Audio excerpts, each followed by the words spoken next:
Okay, in this video it's time to install the CPU and the fan and the heatsink. First thing you want to do is prep the case, or the board I should say. Little lever here, lift it up, you'll notice everything slides over.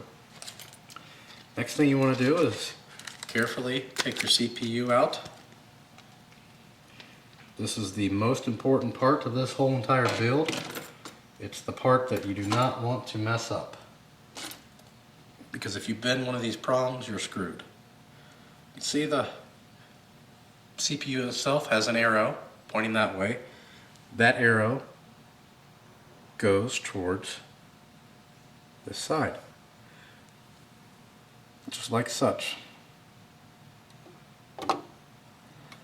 You'll feel it sitting there, or seat I should say. Once it's seated in there, go ahead and slide it over, clamp it in.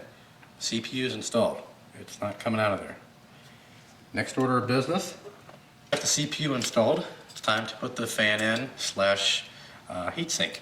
This does already have the thermal compound applied. If it did not, you would want to put some thermal compound on your processor. So this is the AMD again. You've got these quirky little levers, which I do like better than the Intel, but they can be a little tricky to install. So what I like to do is set the unit down. You gotta hook the other side. You hook this side over here, which I don't know if you can see. It's blue.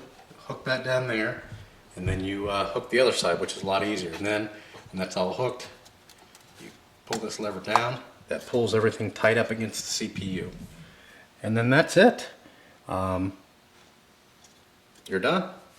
Next, we're going to connect all the cabling, and we'll show you how to do that, and we'll show you kind of how to clean it up a little bit. There's a lot of different ways. This is going to be just a real quick cleanup job on this, but because this is a budget build to speak.